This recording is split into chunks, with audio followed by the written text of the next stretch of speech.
नमस्कार, जय हिंद, जय Bharat and welcome to Dev talks. This is Adi Achint. Waste Bengal से बड़ी इंटरेस्टिंग सी खबरें आ रही हैं। पहले हमने देखा कि भई जिस तरह से वेस्ट बंगाल के अंदर सबसे बड़ा शॉकर तो था कि जब एसआईआर का इम्प्लीमेंटेशन किया गया, वहाँ से जिस तरह से लोगों ने भागना शुरू करा, वो चीज़ हमने देखी। आज दोपहर के शो में भी आपने देखा होगा, अजीत भारती भाई से मैंने थोड़ी बहुत इसके बारे में बात करी थी। उन्होंने भी एक चीज़ बड़ी इंटरेस्टिंग चीज़ बोली कि ये जो जलाव उधर पे चल रहा है, वो कहीं न कहीं डॉक्यूमेंट छुपाने के लिए चल रहा है कि जी हमारे पास तो डॉक्यूमेंट ही नहीं है ये चीज़ें। अभिषेक तिवारी जी से हमने जब बात करी थी, हमने देखा कि भई हिंदू नाम कट रहे हैं। उसके ऊपर जो नैरेटिव चल रहा था, वो भी हमने देखा कि वो पूरा एक फेक नैरेटिव था। क्योंकि अगर आप देखेंगे कि जो ये जितने भी बांग्लादेशी हैं, उन्होंने अपने नाम हिंदू बना के अपने आप को रेगुलराइज़ करने की कोशिश करी थी, तो वो भी पूरा गेम करा गया। उसके बाद हमने देखा कि भई 50 से ज़्यादा ब फ फ 54-58 लाख के करीब नाम वहाँ पर ऑलरेडी काटे गए। तो ये चीज़ें वहाँ पर एक तरफ हो रही हैं। दूसरी तरफ हम देखते हैं कि भैया हिंदुओं का एक एक दोबारा से मतलब बोलते हैं ना जागना शुरू हो चुका है। दोबारा से खड़े होने शुरू हो चुके हैं। एक हमने प्रोटेस्ट देखा जो बजरंग दल के साथ वहाँ पर किया गया और विश्व हिंदू परिषद के साथ किया गया, जहाँ पर कोलकाता की पुलिस को आके वहाँ पर डंडे बरसाने पड़े इन लोगों के ऊपर। उसके बाद आज हमने ये भी देखा कि शुभेंदु अधिकारी एक मतलब काफ़ी बड़े जमावड़े को लेके हिंदू लीडर्स के, इन्होंने जाके बांग्लादेश हाई कमीशन के बाहर वहाँ पर प्रोटेस्ट करा। तो इसको बात करते हैं क्योंकि इसके अंदर एक कुछ चीज़ निकल रही है जहाँ पर एक एक एक जो सिनेरियो होगा आगे का, वो आपको दिखेगा। नाउ इलेक्शन कमीशन ने बोला है कि भाई जो 2.0 फेज़ है इलेक्शन कमीशन का जो एसआईआर का जो वेस्ट बंगाल के अंदर, उसके अंदर 1.67 करोड़ लोगों को दोबारा से चेक किया जाएगा। उसके अंदर आपने देखे कोई अच्छी 80-85 लाख थे जिसके अंदर नेम्स मिसमैच थे। कई लोग थे जो 45 ईयर से ऊपर हैं लेकिन उनका 2002 में लिस्ट में नाम नहीं है। कइयों का जेंडर मिसमैच है। कइयों का पेरेंट्स के साथ जो जो जो डिफरेंस है वो 15 साल से कम था। कइयों का 50 साल से ज़्यादा था। कइयों का ग्रैंड पेरेंट्स के साथ एज डिफरेंस सिर्फ 40 साल का था और ऐसी-ऐसी काफ़ी चीज़ें आई। तो यहाँ पर अगर आप देखेंगे 58 लाख से करीब में फॉर्म्स रिटर्न ही नहीं हुए। 13.5 लाख के अंदर जेंडर ग गलत थे जैसे मैंने आपको बताया। 85 लाख लोगों के फादर नेम ही गलत थे वहाँ पर। तो ये काफ़ी एक ये पूरा गेम चला जहाँ पर कि 1.67 से लेकर 1.8 करोड़ लोगों को बोला गया कि भाई साहब आप ज़रा अपने डॉक्यूमेंट दोबारा लेके आइए, क्योंकि हम देखना चाहते हैं कि भैया आपके पास क्या-क्या चीज़ें हैं। और ये बोला गया है कि आधार कार्ड अगर आप एक अकेला लेके आते हैं तो उसको हम नहीं मानेंगे। अब यहाँ पर गेम फँसेगी। क्योंकि देखिए ये कई टाइम से मैं बोल रहा हूँ कि ये जो एसआईआर का प्रोसेस है, प्रोटेस्ट नहीं है प्रोसेस है, वो किया जा रहा है कहीं न कहीं पूरा एक क्लीनिंग के लिए।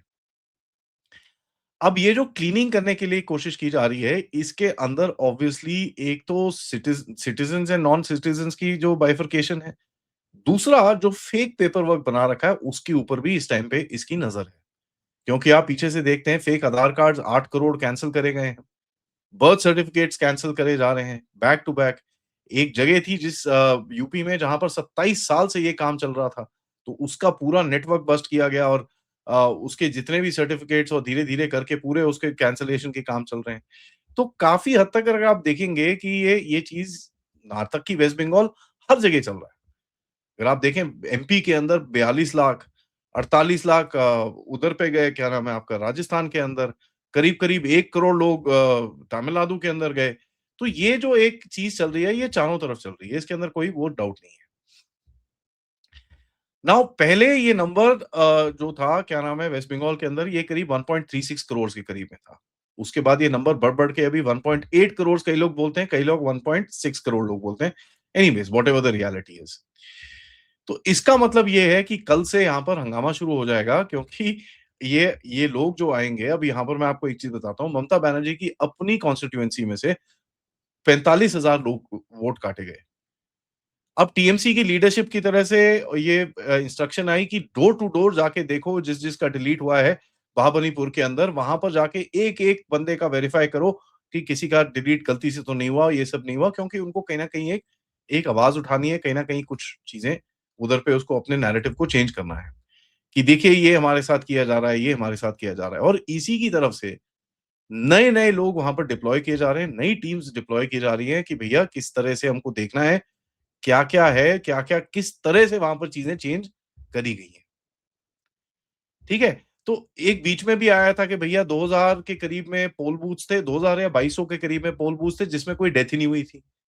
जब उसके बारे में बोला गया, तो नहीं, नहीं, नहीं, नहीं, नहीं, नहीं, नहीं, नहीं, वापस, वापस, वापस, वापस, वापस। नाउ यहाँ पर एक जो मथुआ कम्युनिटी है जिसके बारे में सीएए का चल रहा है और जो दूसरे वहाँ पर लोग हैं जो भाग के हिंदू आए हुए हैं, उसके ऊपर हमने आपके साथ कर्नल रैना के साथ हमने बात करी थी, कि हाँ, उसमें काफ़ी काम हुआ है बट काफ़ी अड़चनें भी आई हैं। 80-85 हज़ार एप्लीकेशन जो डली थी एक कम्युनिटी के पास से, उसमें से सिर्फ 12,000 अप्रूव हुई हैं, बाकी सारी रिजेक्ट हुई। 68,000 रिजेक्ट की गई। एंड इसके ऊपर जैसे ही लोगों ने आवाज़ उठाई तो उसके ऊपर दोबारा रिव्यू किया जा रहा है एंड आई थिंक कुछ और लोग वहाँ पर जा रहे हैं उसको उसको सॉर्ट आउट करने के लिए। तो ये पूरी तरह से नैया पूरी बदली नहीं है। There is a huge problem here. अब इसी बीच के अंदर शुभेंदु अधिकारी साहब ने ये पूरा एक अपने ऊपर मैंटल उठाया है कि जो बांग्लादेशी हिंदूज़ हैं, उसका कॉज़ भी वो उठाएँगे। इससे देखिए होता क्या है कि ग्राउंड पे एक एक मैं पोलराइज़ेशन तो नहीं बोलूँगा बट एक एक कहीं न कहीं हिंदू का री-राइज़ होता है। एक राइज़ होता है कि भैया ये क्या है? और एक लिस्ट जो अभी निकली है उसके हिसाब से टोटल बांग्लादेशीज़ टोटल 22 दिन के अंदर 11 हिंदू मारे गए हैं। ठीक है? जिनमें से कई के नाम हैं, कई के नहीं है। एक है 1 तारीख को मारा गया था जिसका नाम है दिलीप बोरमन, 3 तारीख को मारा गया एक प्रत्नोष कोरमकर, 6 तारीख को मारा गया उत्पल सरकार, 7 तारीख को योगेश चंद्र रॉय और सुवर्णा रॉय मतलब हस्बैंड वाइफ के क लगता है। 12 तारीख को रिपुन कुमार सरकार, 16 तारीख को प्रताप स्वाधीन पोलरस चंद्रा और 18 को दीपू दास। अब देखिए, यहाँ पर ये जो वेस्ट बंगाल में वायलेंस हुई, 250 से 300 लोगों की मौत हुई है, उसके अंदर 11 हिंदुओं का नाम ये बाहर आ रहा है। तो इसी चीज़ के ऊपर प्रोटेस्ट करने के लिए पहुँचे और कल भी एक और का मेरे को उनका नाम नहीं याद आ रहा, कल एक और एक हिंदू आदमी की हत्या की गई है वहाँ पर, तो 12 लोगों पे। इसी के चीज़ में प्रोटेस्ट करने के लिए शुभेंदु अधिकारी और काफ़ी सारे हिंदू लीडर्स वहाँ पर पहुँचे बांग्लादेश के हाई कमीशन के बाहर। ये करीब 1 डेढ़ घंटे पहले की बात है। तो जब ये वहाँ पर पहुँचे तो ऑब्वियसली आपने देखा कि 2-4 दिन पहले भी एक प्रोटेस्ट हुआ जहाँ पर बजरंग दल और विश्व हिंदू परिषद के काफ़ी सारे लोग थे और भी लोग थे जिनको लाठीचार्ज करके और डंडा मार-मार के वहाँ से भगाना पड़ा। तो एक चीज़ ये दिखती है कि बीजेपी की तरफ से वहाँ पर भी ये एक जो नैरेटिव है कि बड़ा क्लियरली बताया जा रहा है कि साहब देखिए, ये अगर हम वेस्ट बंगाल को नहीं चेंज करेंगे तो जो बांग्लादेश में हो रहा है वो वेस्ट बंगाल में होगा। और इसमें कोई डाउट नहीं है क्योंकि ये चीज़ हमने देखी है। मुर्शिदाबाद के अंदर जिस तरह से चीज़ें की गई और कुछ समय पहले भी एक एक लेडी के साथ जिस तरह से वहाँ पर व्यवहार किया गया, रेप किया गया, उसको भी हमने देखा। मुर्शिदाबाद में हमने वायलेंस देखी, मुर्शिदाबाद के मालदा रीजन में हमने वायलेंस देखी और वहाँ पर जिस तरह से अभी वो एक नया बाबरी मस्जिद का पूरा नैरेटिव और ये सब चीज़ें चल रहा है, वो भी देखा। हमने ये भी देखा कि एआईएमआईएम के कोई वहाँ पर एक लीडर है जो बोलते हैं कि वहाँ पर आर्मी बेस नहीं बनाने देंगे। तो कहीं न कहीं एक कोशिश ज़रूर है कि इसको थोड़ा-सा पोलराइज़ रखें, इसको थोड़ा-सा इस चीज़ को रखें। ऑल्दो पोलराइज़ होने में बीजेपी को काफ़ी फ़ायदा मिलेगा, उसके अंदर कोई डाउट नहीं है। लेकिन कहीं न कहीं ये थोड़ा एक डेंजरस गेम भी होता है। आप सबको पता है कि भैया जब ऐसी चीज़ें होती हैं, तो गड़बड़ भी हो जाती है कहीं न कहीं। कभी कोई हाथापाई हो गई, कभी कुछ हो गया तो गड़बड़ भी हो जाती है।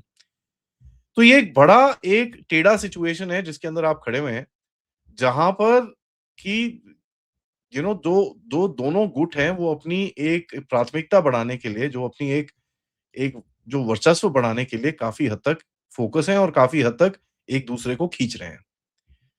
तो ये चीज़ जो है आप देखेंगे इसमें 2-3 चीज़ें आपको अभी अभी और दिखेंगी। सबसे पहला, एक काउंटर प्रोटेस्ट की कोशिश करी जाएगी। अब काउंटर प्रोटेस्ट इस टाइम पे तो कर नहीं सकते क्योंकि आप हिंदू वहाँ पे मारे जा रहे हैं तो उसके लिए प्रोटेस्ट हो रहा है तो काउंटर प्रोटेस्ट करना बड़ा मुश्किल है। तो कहीं न कहीं कुछ एक बहाना ढूँढा जाएगा जिसके साथ कुछ जो दूसरे वर्ग के लोग हैं उनको बाहर निकाला जाए। एक है काउंटर प्रोटेस्ट जैसे मैंने आपको बोला। दूसरा है कि भैया एक कहीं न कहीं एक विक्टिम कार्ड सिंड्रोम दिखाने की कोशिश की जाएगी। इस टाइम पे अगेन वो थोड़ा-सा डेंजरस पड़ रहा है क्योंकि वो बांग्लादेश का नैरेटिव है। तो वो भी अभी नहीं होगा बट वो करने की कोशिश काफ़ी करी जाएगी। तीसरा सेंटर की स्कीम या किसी चीज़ के ऊपर कहीं न कहीं कुछ ना कुछ एक एक प्रोटेस्ट किया जाएगा क्योंकि आपने देखा अभी मनरेगा या किसी चीज़ के ऊपर बड़ा स्पूरियस सी चीज़ होगी बट एक जो ग्राउंड नैरेटिव है, उसको चेंज करने के लिए पूरी कोशिश ये लोग करेंगे। बॉटम लाइन क्या है? बॉटम लाइन क्या है कि भई इसी तरह से अगर एक तो ये चलता रहा है। पहले तो देखिए अगर अभी ये जो ये जितने भी ये री-वेरिफिकेशन के अंदर जाते हैं, जितने लोग जाते हैं, पहले तो कितने लोग जाते हैं, वो एक सवाल रहेगा। क्योंकि यूपी में अगर आप देखें, योगी आदित्यनाथ ने बोला भई 2-3 करोड़ लोगों का नाम तो कटा ठीक है, बट वो 2-3 करोड़ लोग हैं कहाँ?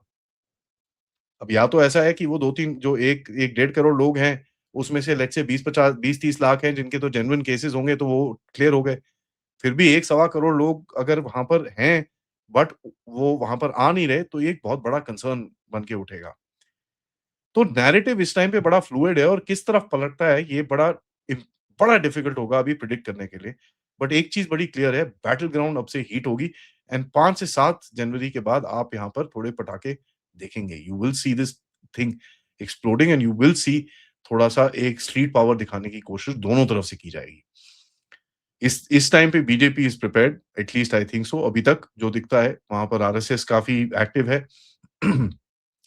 वीएचपी एक्टिव है, बजरंग दल एक्टिव है, तो वहाँ पर काफ़ी काम किया जा रहा है, एक स्ट्रीट पावर को रखने के लिए।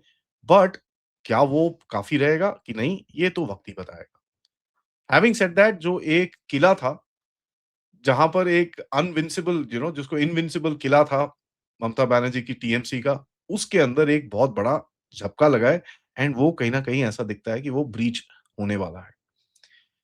बाकी तो लोगों के ऊपर है और वहाँ पर सिचुएशन के ऊपर है। देखते हैं आगे होता है क्या? तब तक वीडियो को लाइक करिए, सब्सक्राइब करिए and share this with your friends and families.